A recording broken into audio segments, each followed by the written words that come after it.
주님의 은혜가 이 시간 여러분에게 함께하기를 주의 이름으로 축원합니다. 우리 옆에 뒤에 있는 분에게 만나서 반갑습니다. 은혜의 시간 되시기를 바랍니다.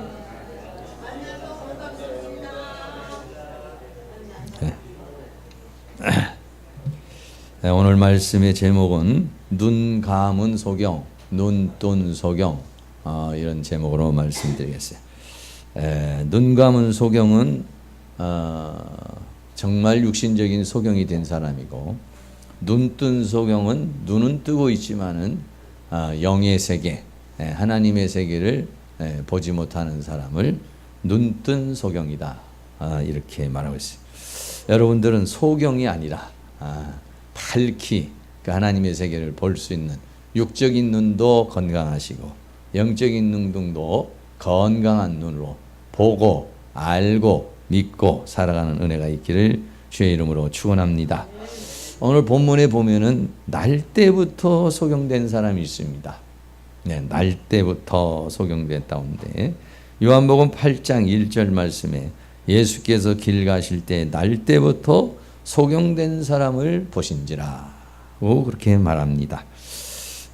태어나면서부터 장애를 가지고 태어난 것이죠. 세상엔 많은 장애가 있습니다만은 그 중에서도 이 소경의 장애를 가지고 삶을 살아간다는 것은 제가 생각할 땐 참 어려울 것 같다, 이런 생각을 합니다. 가끔 가다가 우리가 어떤 세미나나 이런 참석을 해서 이게 한번 소경이 돼보는 그런 경우가 있어요. 눈을 한번 감고 그래서 파트너를 한 사람 정해줘 가지고 한번 10분이든 20분이든 한번 이렇게 살아보게 하는 그런 경우가 있어요.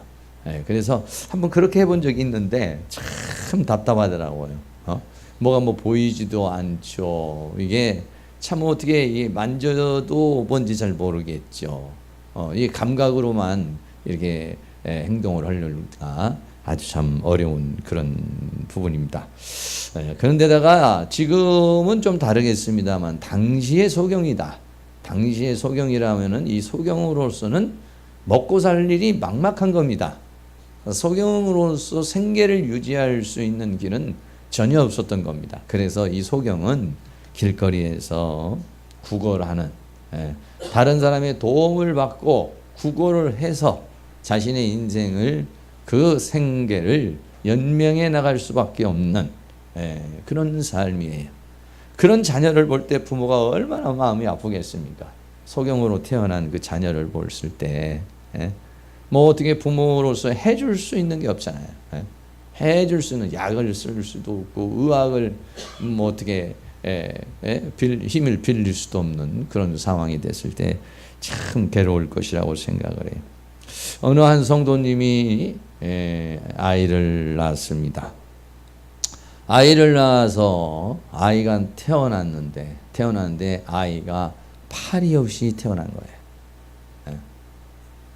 얼마나 놀랬겠습니까?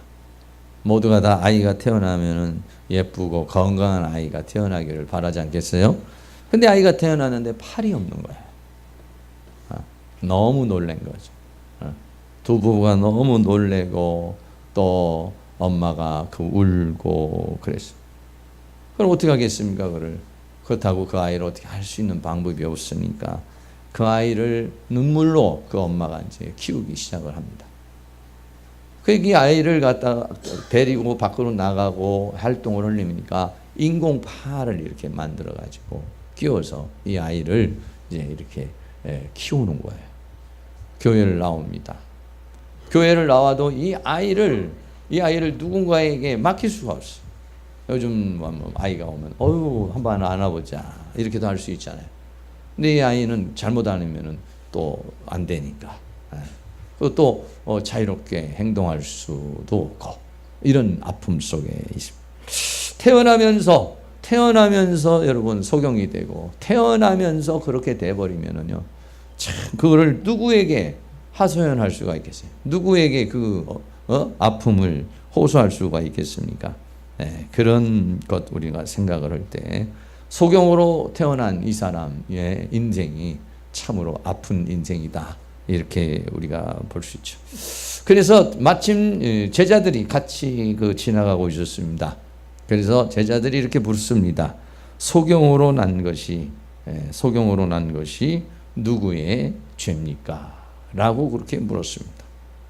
요한복음 9장 2절 말씀에 제자들이 물어가로되 라비여 이 사람이 소경으로 난 것이 네 죄로 인함이오이까 자기오이까 그 부모이오이까 라고 그렇게 묻습니다. 이 사람이 소경으로 태어난 이유가 뭐냐 이렇게 묻습니다. 근데 우리가 인생을 살면서 말이죠, 삶의 삶을 통해서 일어나는 수많은 일들이 있는데 그 일을 우리가 다 해석을 못합니다. 자신의 인생도 해석을 하기가 어렵습니다. 또 다른 사람의 인생은 더 어렵습니다. 이 모든 그 인생의 삶을 이거 해석하기가 매우 어렵죠. 그래 바울도 측량하기가 어렵다. 하나님의 세계는 측량할 수 없는 세계다. 이런 얘기를 하고 있습니다. 그렇습니다. 당시의 사람들은 그런 생각을 갖습니다. 어떤 사람이 이런 장애를 갖는다든지 또는 질병을 갖게 되면 그것은 죄 때문이다. 죄인데 그 죄가 두 가지. 하나는 부모의 죄거나 아니면 그 자녀의 죄로 인해서 그렇게 된 것이다. 이렇게 생각을 했습니다. 이것도 전혀 근거가 없는 것은 아니죠. 왜냐하면 출애굽기 34장 7절에 보면은 인자를 천대까지 베풀고 악과 과실과 죄를 용서하나 형벌받을 자는 결단코 면제하지 않고 아비의 악을 자여손 3, 4대까지 봉하리라. 이런 말씀이 있습니다. 그러니까는 그 아비의 죄가 아비의 죄로만 끝나지 않고 그 죄가 3, 4대까지 넘어요. 또 우리도 태초에 아담이 지은 이 죄 원죄가 오늘날 우리들에게까지도 그 영향을 미치게 되는 거 우리가 생각할 수가 있게 되는 것이죠. 이런 것을 근거로 해서 이 소경이 된 게 부모의 죄냐 조상의 죄냐 이렇게 물었습니다. 그리고 두 번째는 자기의 죄가 있습니다. 자기의 죄. 부모나 또는 어떤 그런 죄로 말하지 않고 어떤 부모나 이런 죄로 말한다면 불교에서도 말하는 어떤 내가 전생에 뭔 놈의 죄를 이렇게 많이 지어가지고 오늘날 이렇게 고생을 하는가. 그래가지고 어떻게 보면 상당히 또 불교에서 말하는 것은 자기 회피를 많이 하는 거예요. 왜? 내가 지금 지은 게 아니라 전생에 누군가가 이 죄를 져가지고 내가 지금 이 고통을 당하고 있다. 이런 얘기를 하죠. 그리고 또 요한복음 5장 14절에 보면요. 38년 된 병자가 있어요. 그런데 38년 된 이 병자에 대해서 예수님이 이렇게 말합니다. 그 후에 예수께서 성전에서 그 사람을 만나 이르시되 보라 내가 나았으니 더 심한 것이 생기지 않게 다시는 죄를 범치 말라 라고 이렇게 말해요. 그러니까 38년 된 병자가 치료를 받았는데 그 병의 원인을 주님은 다시는 죄를 범하지 마라 이렇게 말씀했으니까 죄라고 하는 것과 병이라는 것이 전혀 또 연관이 없다 이렇게 말하기도 어렵죠. 또 성경에 보면은 중풍병자가 있습니다. 중풍병자를 데리고 왔는데 예수님이 중풍병아 나아라 이렇게 말하지 않고 내 죄 사함을 받았느니라 라고 또 그렇게 말씀하셔요. 그러니까 이렇게 이 제자들도 그렇게 이야기를 할 수밖에 없는 그런 상황이 되겠죠. 그러나 성경에 또 보면은 말이죠. 고린도후서 12장에 보면은 사도 바울에 대한 얘기가 있습니다. 전 세계 복음을 증거한 사도 바울도 질병이 있었어요. 질병도 너무 큰 질병이 있었어요. 그를 사탄의 가시라고 말했어요. 너무 괴로워서 하나님 앞에 3번이나 기도를 했습니다. 하나님, 왜 나에게 이런 질병이 있습니까? 어떤 사람은 내가 가서 죽은 사람도 살리는 역사도 일으키면서 나는 왜 이런 질병으로 고통을 당해야 됩니까? 하나님 앞에 그렇게 물었죠. 계시록 12장 7절에 보면은 여러 계시를 받은 것이 지극히 크므로 너무 자고하지 않게 하시려고 내 육체에 가시 곧 사탄의 사자를 주었다고 그렇게 말합니다. 사람은 말이죠 얼마나 교만하고 자만한지 모릅니다. 오늘 여러분들이 당장에 내일 아마 복권 한 20억짜리 30억짜리 탁 맡으면요 자세가 달라집니다. 걷는 자세가 달라집니다. 만약에 돈을 여기다 넣고 다닌다 이러고 다닌다. 아니면 뭐 저 반지를 꼈다 그러면 이러고 다닙니다. 사람은요 그래요. 자기가 약하고 부족할 때는요 아주 겸손한 척 하다가도요 권력이 딱 손에 들어온다든지 아니면은 어떤 힘이 딱 주어지잖아요. 그러면은 달라져. 그래 옛날에 우리나라 사람은 완장만 채워지면은 사람이 달라진다. 반장이라는 완장이든지 팀장 뭐 옛날에 공산당들도 뭐 완장 하나 채워주면 이렇게 되죠. 이게 사람이에요. 그래서 사도 바울이 워낙 큰 계시를 받고 능력을 행하고 그 위대한 일도 많이 하니까 자기도 모르는 사이에 교만이 들어갈 수 있어. 자기도 모르는 사이에 자만이 들어갈 수 있어요. 그래서 이것을 위해서 이렇게 가시가 있어서 고린도후서 12장 8절에 보면 이것을 내게서 떠나기 위하여 3번을 주께 간구했다 그랬어요. 그런데 하나님 뭐라고 응답하셨냐? 내게 이르기를 하나님이 바울에게 이르기를 내 은혜가 내게 족하다. 내가 너에게 준 은혜가 족하다. 이는 내 능력이 약한 데서 온전하여 짐이라 하신지라 그랬어요. 네. 인간이 약한 것은 어떻게 보면 초라하죠. 그러나 또 다른 면으로 보면 하나님을 의지하게 되니까 하나님을 바라보게 되니까 그 하나님으로부터 능력을 받게 되는 것이다 이런 얘기예요. 그래서 약한 것이 오히려 약한 것으로 끝나지 않고 그 약함을 하나님께 나아가면 그 약함이 하나님의 강함으로 채워지기 때문에 인간은 그 강함으로 살아갈 수 있고 그리스도의 능력이 머무는 사람이 될 수 있는 것이다. 할렐루야. 예, 이런 질병도 있다는 얘기입니다. 그러니까 사람이 어떤 한 가지로만 단순하게 어떤 상황에 대해서 그렇게 판단하고 해석할 수 없다 이런 얘기. 욥기도에서 보면은 욥이라고 하는 사람이 하나님 앞에 진실하게 살았는데 사탄이 말합니다. 하나님, 만약에 하나님께서 욥에게 재산을 몰수하고 자녀들에게 고통을 주고 문제가 생기면 당장에 하나님을 욕할 것입니다. 이렇게 말했죠. 그러나 하나님께서 그러면 네가 한번 재앙을 주고 고통을 주어봐라 했어요. 그래서 나중에는 이 사탄이 어떻게 했느냐면은 욥기 2장 7절에 사탄이 이에 여호와 앞에서 물러가서 욥을 쳐서 발바닥에서 정수리까지 악창이 나게 한지라. 그래서 뭐 이런 일은 정말 우리가 어렸을 때 홍역이나 이런 거 앓기 전에는 어려운 거죠. 발바닥 이러면 팔에 있는 바닥이죠. 정수리는 어디냐? 여 끄트머리. 그러니까 여기서부터 시작해서 발바닥까지 탁 악창이 나서 얼마나 고통스럽고 가렵겠습니까? 힘들겠습니까? 그래서 얼마나 힘든지 욥이 제 가운데 앉아서, 제 가운데는 뭐냐면 집도 다 무너져 버렸어요. 제 가운데 앉아서 기와 조각, 자기 집에 있는 기와 조각을 하나 가지고 와가지고 몸을 긁고 있었다. 이것도 욥이 당한 이런 것도 이건 죄악이 아니에요. 이거는 하나님의 영광을 위한 것이고 사탄의 시험에 의한 것이다 이런 얘기죠. 그러니까 이런 질병이나 이런 것을 단순하게 한 가지로 우리가 자기가 가지고 있는 짧은 어떤 성경 지식을 가지고 이것은 이렇습니다, 저것은 저렇습니다 이렇게 말하는 것은 참 조심할 필요가 있어요. 왜? 그렇게 인생이라는 것이 단 한마디로 해석될 수 있는 것이 아니에요. 인생에는 많은 것이 있습니다. 많은 거기에는 의미가 있고 거기에는 많은 또 우여곡절이 있는 거예요. 그것을 단순하게 본인이 느낄 땐 그렇게 느낄 수 있겠지만은 우리가 해석하지 못하는, 우리가 생각하지 못하는 오묘한 그 하나님의 섭리와 경륜이 거기에 담겨져 있다. 할렐루야. 그래서 하나님 뭐라고 그러냐? 예수님이 여기에 대한 대답을 뭐라고 말씀하시느냐? 뭐라냐면 그 소경을 통해서 죄를 지었느냐 안 지었느냐, 부모의 죄냐 자기의 죄냐 여기에다 관심을 두지 말고 그 사람을 통해서 하나님의 일을 나타내려는 것이 무엇이냐. 할렐루야. 여기에 초점을 두라 이렇게 말했어요.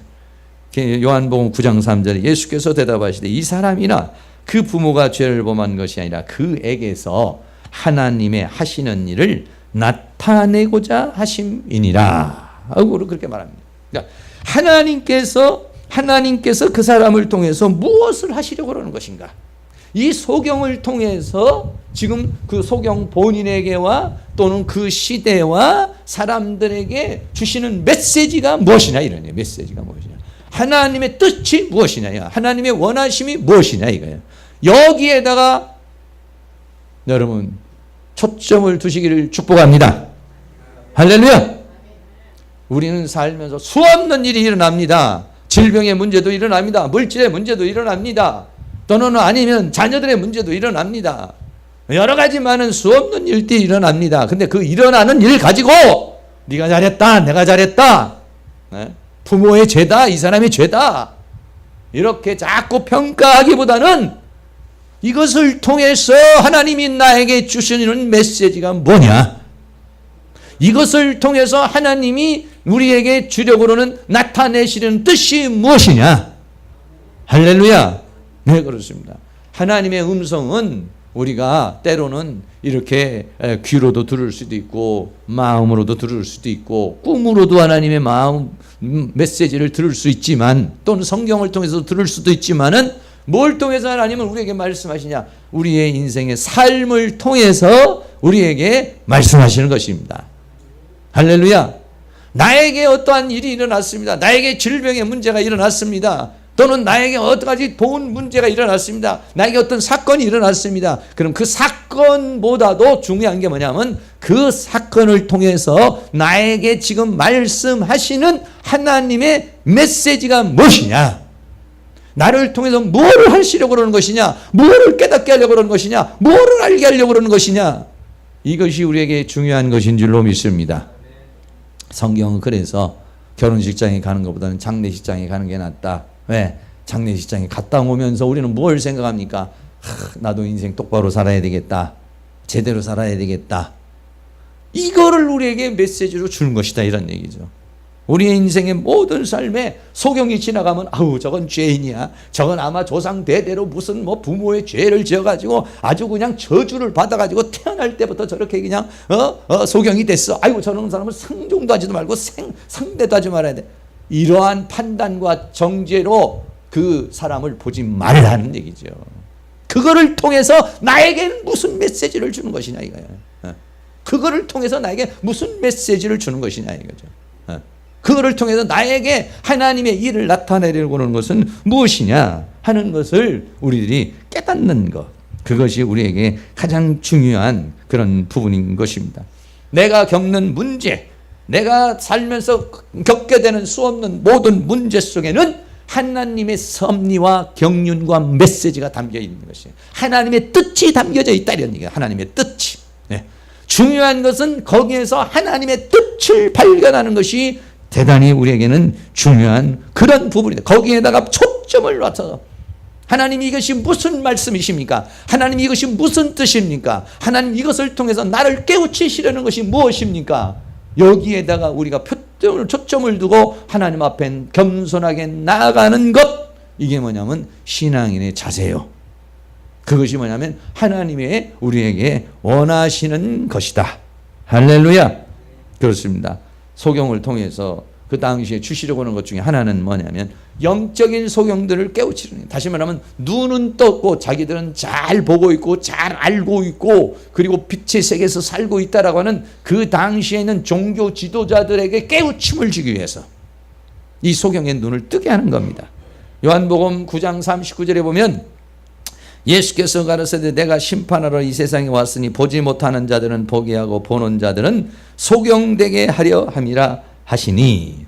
그러니까 바리새인들이 뭐라고 그러냐, 예수와 함께 있던 자들이 이 말씀을 듣고 가로되 우리도 소경인가.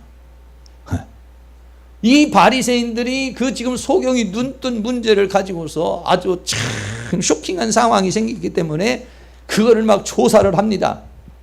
혹시 이게 쇼가 아닌지 아니면 어떤 계략이 숨어 있는 것이 아닌지 해가지고, 왜? 날 때부터 소경된 사람을 이걸 고친다라고 하는 것은 있을 수 없는 것이고 지금까지 살아오면서 한 번도 경험해 보지 못한 거예요. 눈을 좀 다친 사람이 눈을 치료가 됐다든지 이런 건 있을 수 있지만은 태어날 때부터 아예 눈에 대한 신경이 없는, 아예 눈에 대한 기능을 할 수 없는 사람이 한순간에 나았다는 사실을 도저히 믿을 수가 없었기 때문에 바리새인들이 그룹을 짜가지고 그 집을 찾아간 겁니다.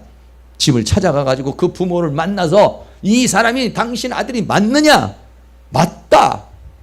동네 사람들한테 물어봅니다. 이 사람이 이 집에 있는 아들이 맞냐? 맞다. 그 어떻게 해가지고 지금 이렇게 치료가 된 것이냐? 그렇게 묻죠. 그러니까 뭐라고 말합니까? 그 부모가 잘못 얘기했다가 괜히 꼬투리가 잡힐 것 같으니까는 아니 그 아이가 큰 아이고 벌써 성년이 됐으니까 나한테 물어보지 마. 나도 모른다. 나도 모르고 가가지고 한번 물어봐라. 그러니까 이 청년이 이 사람이 그 말을 하는데 아주 한참 얘기를 하면서 당신들도 혹시 그의 제자가 되려 그러느냐? 복음을 전가를 하는 거야.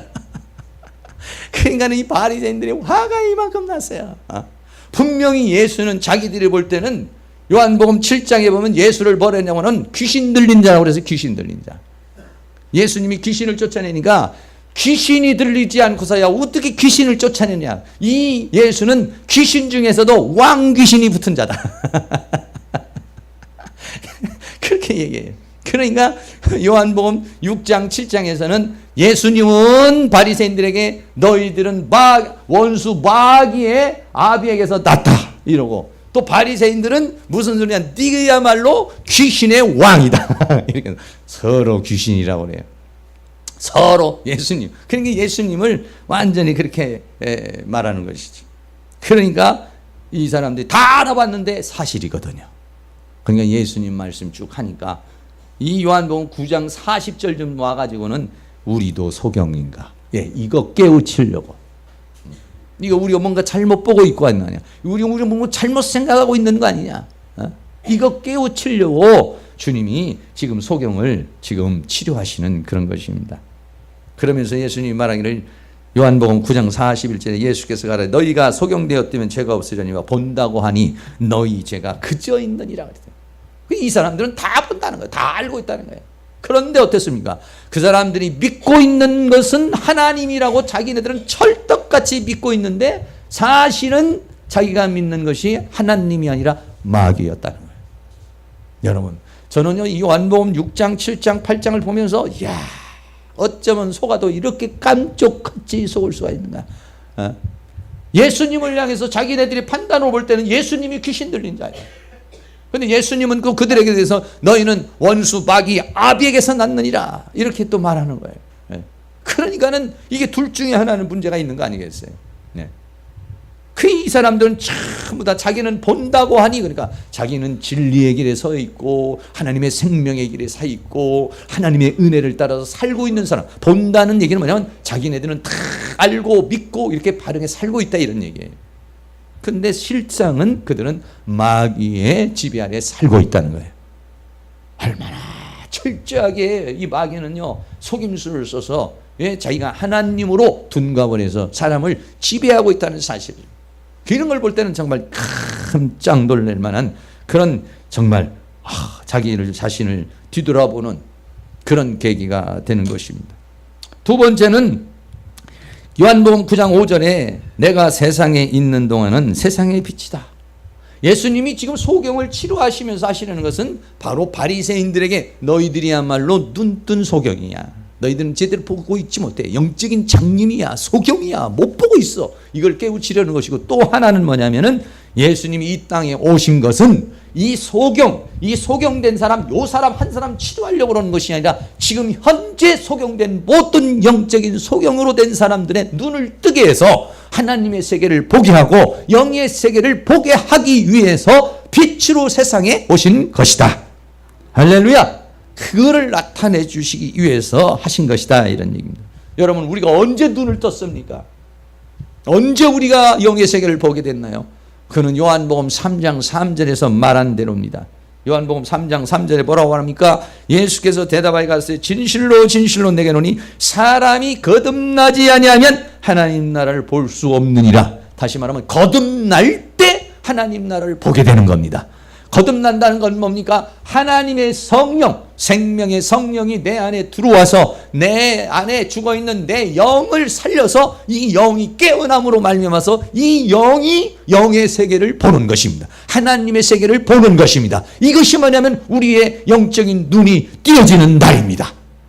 할렐루야. 예수님이 오신 것은 뭐냐? 우리들이 딱 소경으로 돼가지고 이 마귀를 모르고 사탄의 세계를 모르고 하나님의 세계를 현실이라는 세계 외에는 영의 세계, 하나님의 세계, 실상의 세계, 영원한 세계를 모르고 있으니까 우리 눈의 눈을 떠서 그 영원한 세계, 하나님의 세계, 그 실상의 세계를 보게 하시려고 이 땅에 오신 것이다. 할렐루야. 네, 그렇습니다. 우리는 태어날 때 다 영적인 소경입니다. 태어나서 보고 듣고 하지만은 사실은 이 세상에 있는 이 모든 것들은 현실적으로는 우리에게 현실이지만은 사실은 뭡니까? 사실의 세계는 영의 세계가 사실의 세계고 하나님의 세계가 그게 실상의 세계인 것이죠. 왜냐? 이 세계는 어느 동안에 어느 기간이 되면 사라져버리고 하나님의 원하시는 새하늘과 새 땅의 세계가 오기 때문에 그렇죠.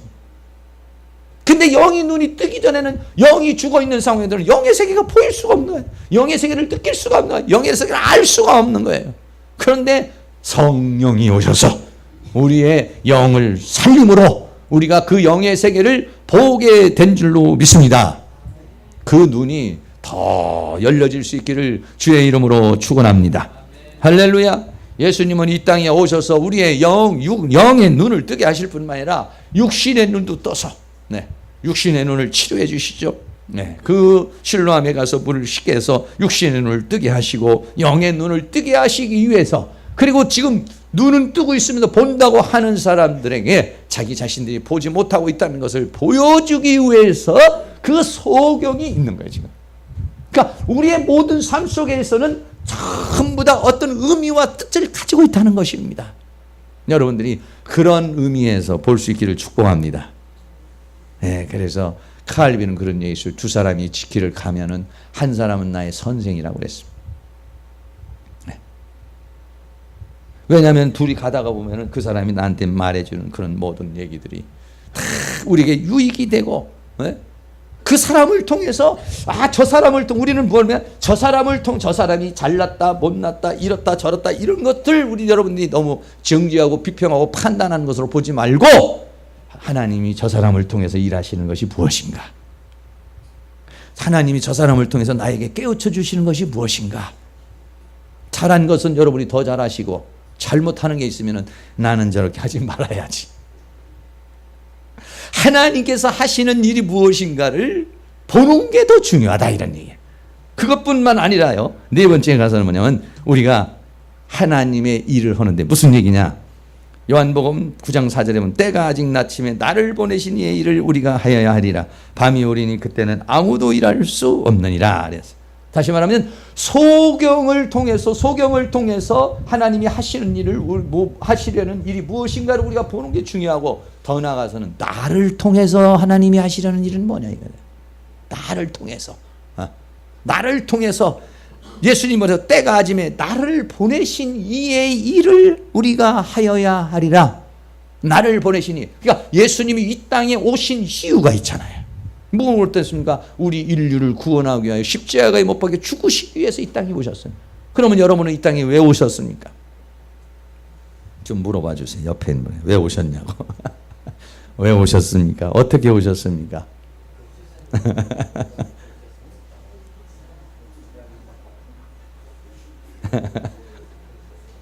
어떻게 해서 오셨어요? 이 세상에 왜 오셨어요, 다들? 이 세상에 왜 오셨나요? 예수님은 이 세상에 오신 이유가 인류의 구원을 위해서 이 세상에 오셨습니다. 우리들도 이 세상에 온 이유가 있죠. 우리 각자에게는 하나님께서 이 세상에 우리를 보내신 이유가 있어요. 그거를 우리는 뭐라고 말하냐? 사명이라고 그래요. 사명이라는 건 목회자만 있는 것이 아니라 우리 이 세상에 태어난 모든 사람들이 다 그 사명이 있고 역할이 있습니다. 그것이 뭐냐면 나의 존재의 이유입니다. 나애가 지금 살아있는 이유인 것입니다.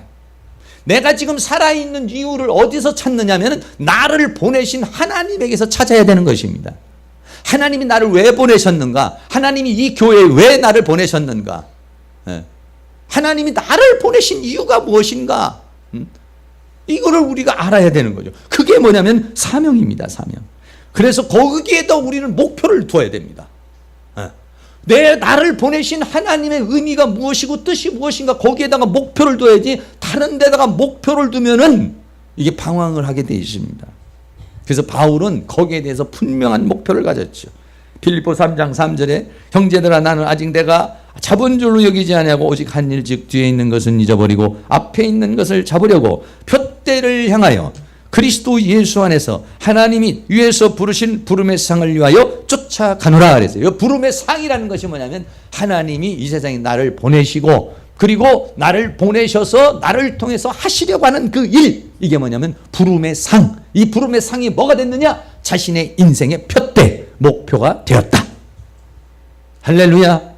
여러분의 목표가 만약에 나를 보내신 하나님의 목적과 여러분들의 목표가 같지 않다라고 하면 우리는 여러분 여기서 수정을 해야 됩니다. 왜? 잘못 살고 있는 겁니다. 잘못 가고 있는 겁니다. 하나님이 나를 통한 뜻이 무엇인가? 오늘 소경을 가지고 소경을 통해서 그 소경을 통해서 하려는 것이 무엇인지를 알아야 된다. 그리고 나를 통해서 지금 하시려는 일이 무엇인지를 알고 그 일을 해야 한다는 것입니다.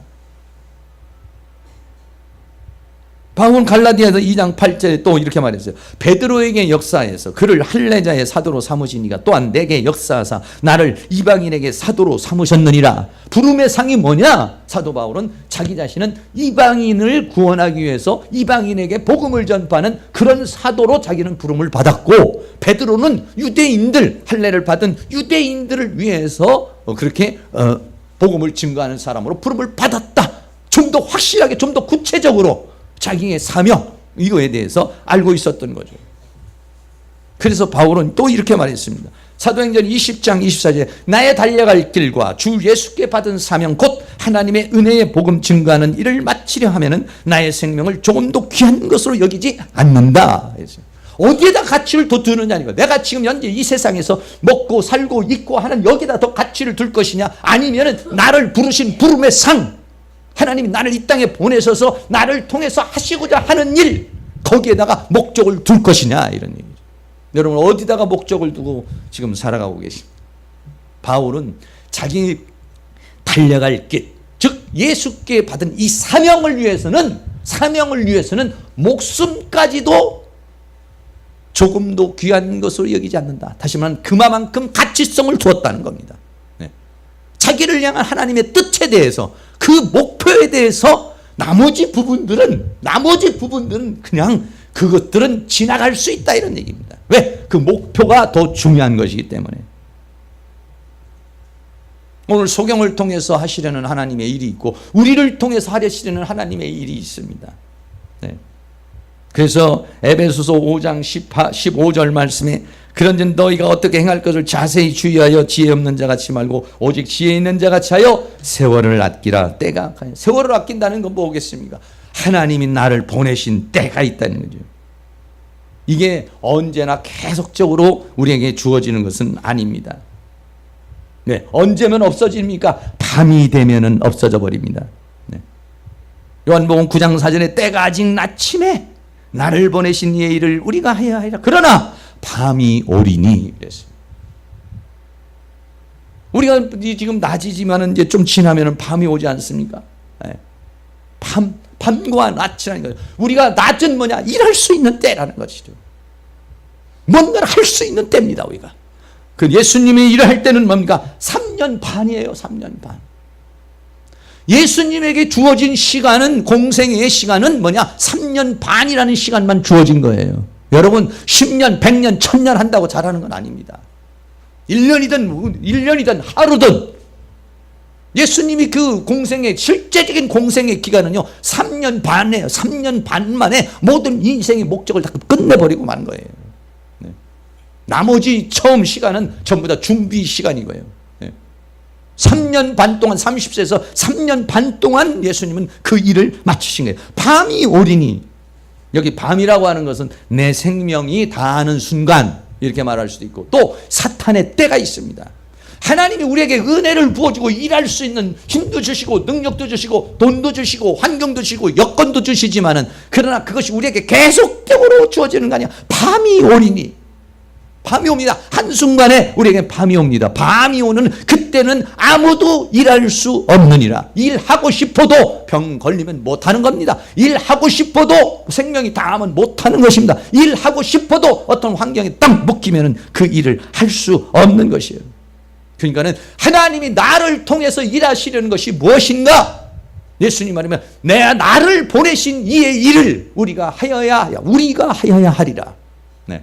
우리 모두가 다 하나님은 나를 통해서 일하시려는 것이 무엇인지, 그거를 여러분들이 지금 현실이라는 세계만 바라보지 말고, 현실이라는 이 세계의 이 눈 1.0, 2.0 되는 이 눈으로 현실이라는 세계만 바라보지 말고 그 눈을 더 열어서 하늘도 보고 내 영원한 세계도 영원한 때도 보시고, 하나님의 전체적인 영혼과 영원 세계에 있는 그 모든 세계를 볼 수 있는 눈이 열려서 그 세계를 바라보면서 오늘을 살아갈 수 있는 그런 눈이 열리기를 원한다는 것입니다. 할렐루야. 그런 은혜가 일어날 수 있기를 주의 이름으로 축원합니다.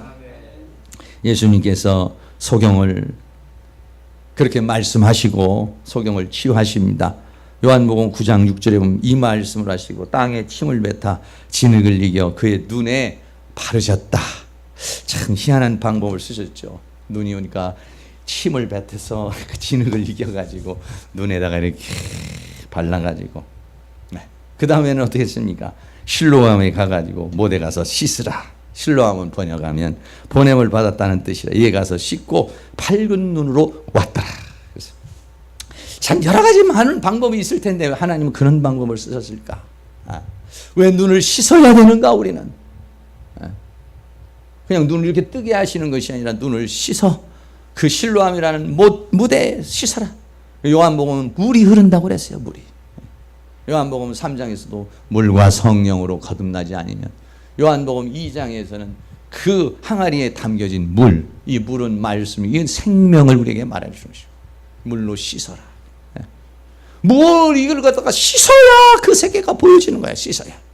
이 씻지 않으면은 현실이라는 세계만 보이지 그 너머에 있는 실상의 세계, 영원한 세계, 하나님의 세계가 안 보이는 거야. 이게 안 보이는. 소경이 이런 이 현실의 세계를 못 보는 것처럼 우리는 눈은 뜨고 현실의 세계는 보지만 그 너머에 있는 하나님의 영원한 세계, 하나님의 세계를 이걸 못 본다는 얘기예요.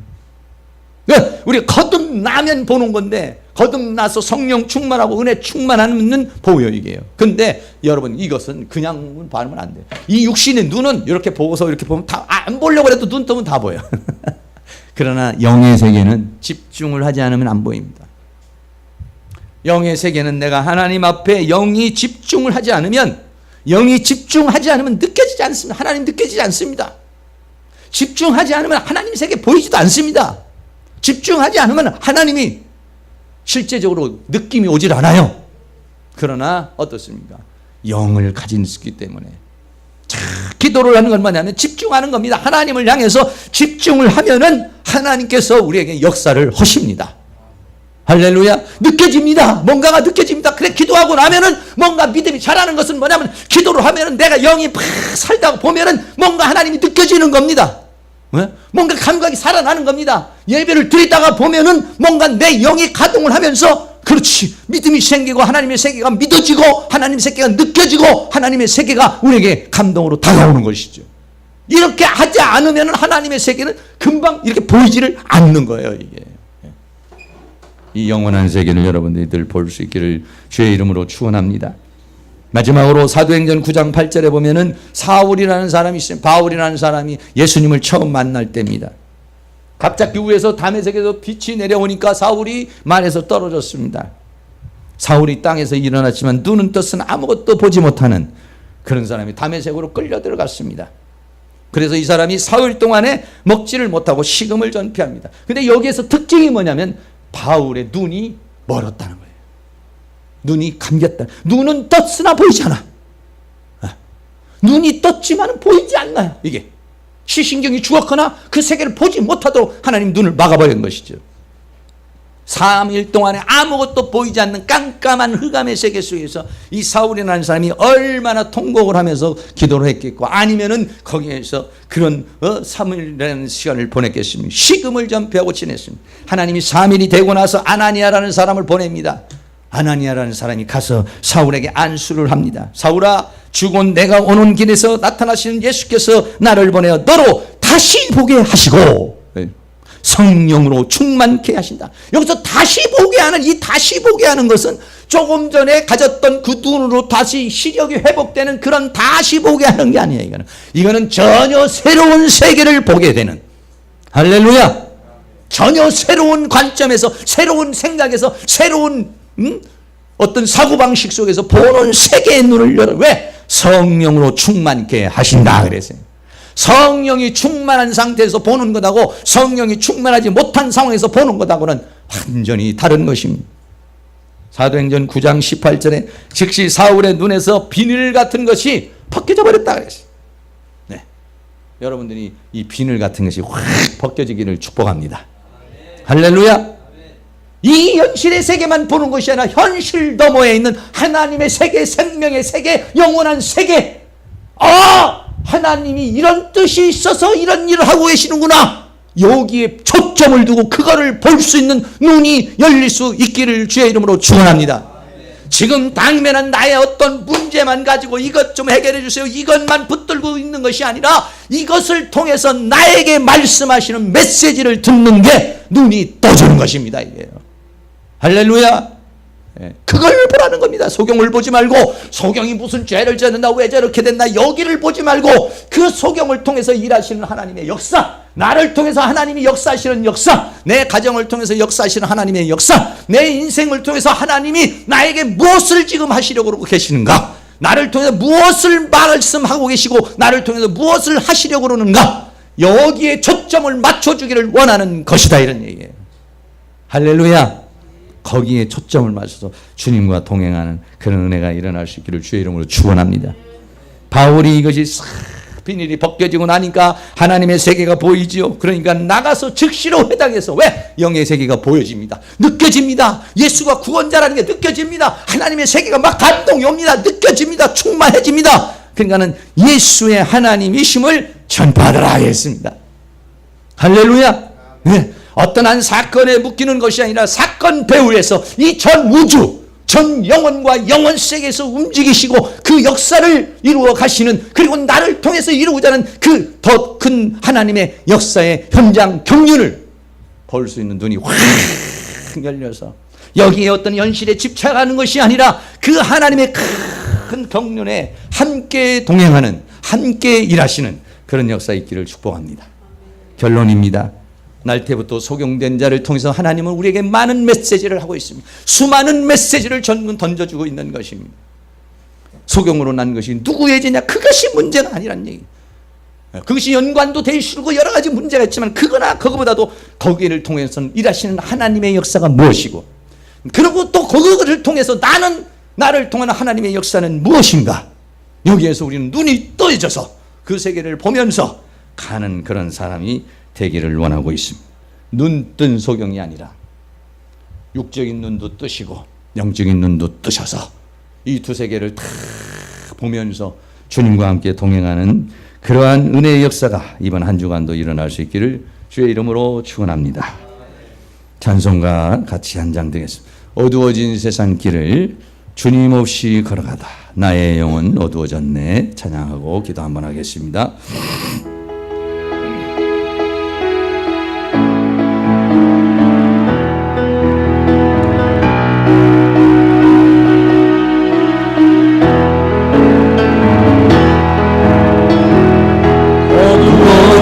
세상 길을 주님 없이 걸어가다 영혼 어두워졌네.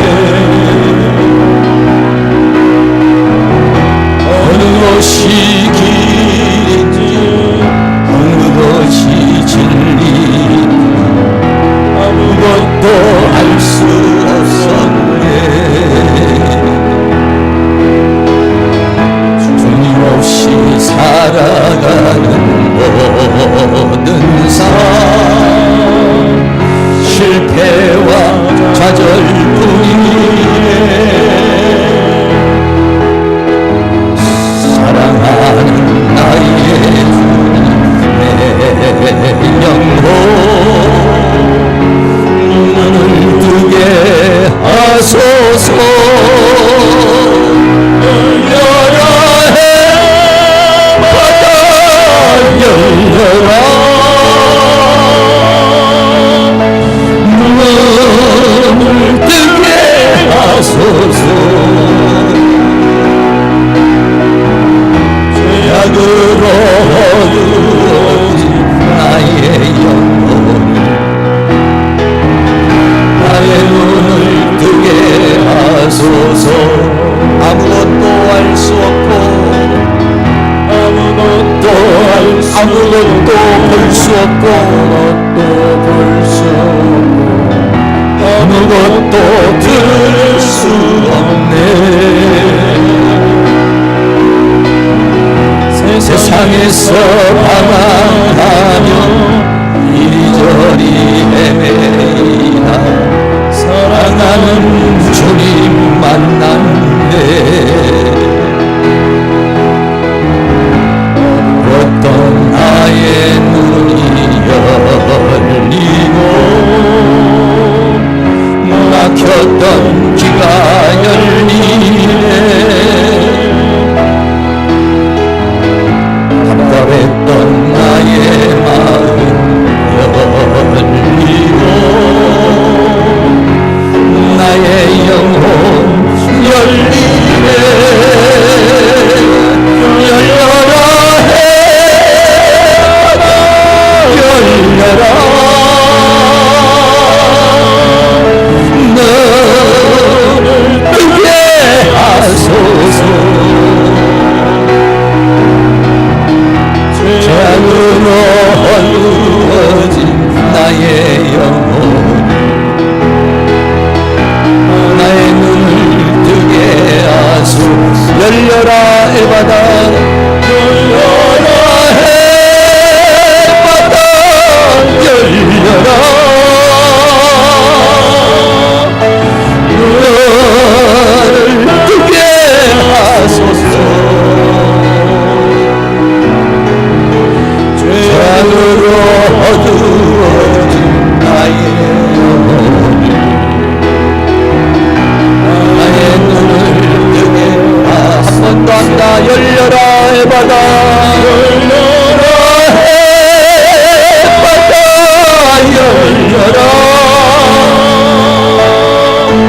너를 뜨게 하소서. 죄악으로 어두워진 나의 영혼을 나의 눈을 뜨게 하소서. 오늘 말씀을 생각하며 주여 나의 눈을 열어서 영의 세계 하나님의 세계 하나님의 섭리의 역사의 세계를 볼 수 있는 눈을 열어 주시옵소서. 다같이 주여 한번 부르고 기도합니다. 주여 사랑과 은혜가 많으신 우리 아버지 하나님, 하나님께서 우리의 은혜와 사랑으로 인도해 주심을 감사합니다. 우리는 떡지 많은 영의 세계를 보지 못하는 영적인 소경이 아닌 우리의 자신을 돌아볼 수 있기를 간절히 원합니다. 교만한 마음, 자만한 마음 갖지 않게 하여 주시고 아버지 하나님은 나를 통한 하나님의 역사가 무엇인지 또는 상대방을 통해서 이루어지는 하나님의 역사가 무엇인지 또는 이 교회를 통해서 이루고자 하는 하나님의 역사가 무엇인지 또는 우리의 가정을 통하여 내 인생을 통하여 역사하시는 하나님의 역사와 섭리와 경영이 무엇인지 하나님 우리로 하여금 깨닫게 하여 주옵소서. 눈을 열어 주시옵소서. 귀를 열어 주시옵소서. 마음을 열어 주시옵소서. 눈을 열어서 보게 하여 주옵소서. 마음을 열어서 주님의 음성을 듣게 하여 주옵소서. 우리의 모든 영적인 감각을 열어서 하나님이 나를 통해서 이루고자 하나님의 역사가 무엇인지 오늘 현실 속에서 나에게 주는 하나님의 메시지가 무엇인지 하나님의 뜻이 무엇인지 하나님의 섭리가 무엇인지 하나님의 역사가 무엇인지 주여 우리로 하여금 듣게 하여 주시옵소서. 주여 우리 하여금 깨닫게 하여 주시옵소서. 주님 우리로 하여금 알게 하여 주시옵소서.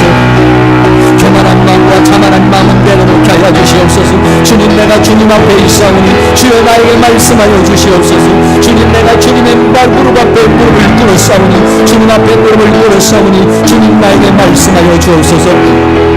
오늘의 현실을 통해서 나에게 말씀하시고자 하는 주님의 음성이 무엇이고 내 삶을 통해서 말씀하시는 하나님의 섭리가 무엇인지 우리 교회를 통해서 말씀하시는 하나님의 섭리가 무엇인지 우리의 가정을 통해서 역사하신 하나님의 섭리가 무엇인지 우리의 인생을 통해서 역사하신 하나님의 섭리가 무엇인지를 알기를 원합니다. 상대방의 아버지를 통해서 일하시는 하나님의 역사는 무엇이고 나를 통해 일하시는 하나님의 역사는 무엇인지 하나님 알기를 원합니다.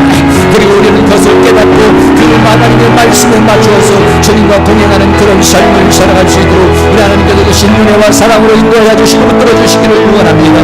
교만과 자만에 빠지지 않게 하여 주고 바리새인과 서기관들과 같이 아버지가 정죄하고 비판하고 판단하는 자리에 있지 않게 하여 주시옵시고 아버지 하나님께서 우리에게 은혜로 역사하여 주시며 주의 성령으로 역사해 주셔서 사도 바울의 같이 아버지 하나님 눈에서 비밀이 벗겨진 것처럼 오늘 이 시간 우리의 눈에 비밀이 벗겨지게 하여 없어서 교만의 비밀이 벗겨지게 하여 주고 자만의 교만 아버지 하나님 비밀이 벗겨지게 하여 주시고 세상의 욕망의 아버지 비밀이 벗겨지게 하여 주시옵시고 우리의 욕심의 눈이 이 아버지 비밀이 벗겨지게 하여 주시옵시고 주님의 능력으로 주의 생명 우리를 치료하여 주시옵소서.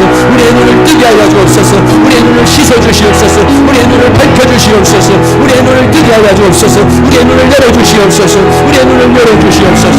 그래서 하나님의 세계를 보게 하여 주시옵소서. 하나님의 성령을 보게 하여 주옵소서. 살아계신 하나님을 보게 하여 주시옵소서.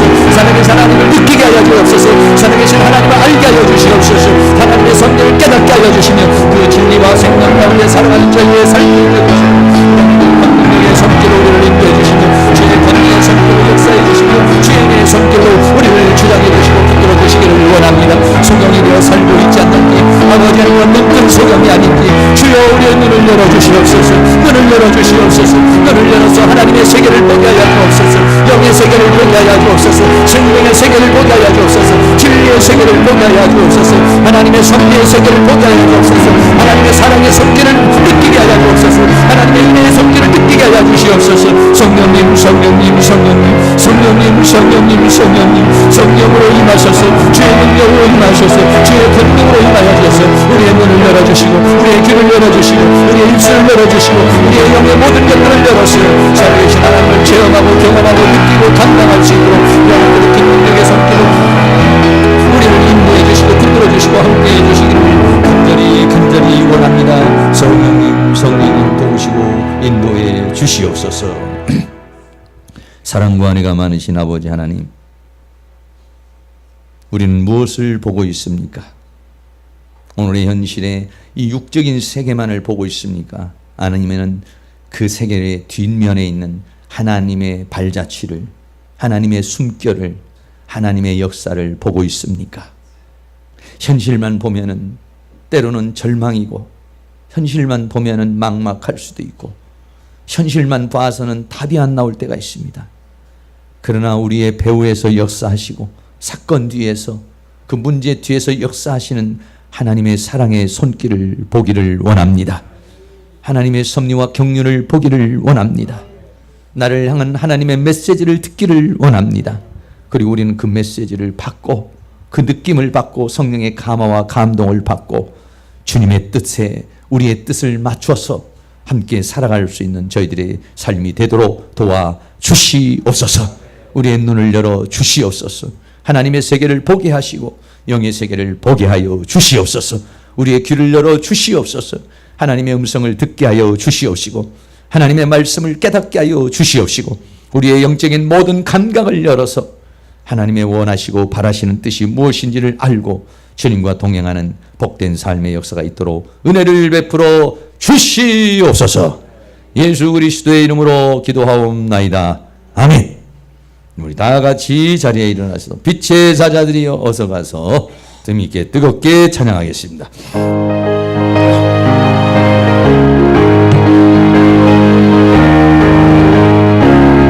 빛의 사자들이여 어서 가서 어둠을 벗기시고 주의 진리 모르는 백성에게 어둠의 빛처럼 빛의 사자들이여 어둠의 빛처럼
지금은 우리의 영원한 생명의 빛이 되시는 예수 그리스도의 은혜와 하나님 아버지의 극진하신 사랑하심과 성령님의 감화감동 교통 충만 인도하시는 은혜의 역사가 이 시간 고개 숙인 사랑하는 모든 성도들의 머리 위에 가정 위에 삶 위에 이 교회 위에 학교 위에 민족 위에 세계 위에 지금으로부터 영원토록 함께 있을지어다. 아멘.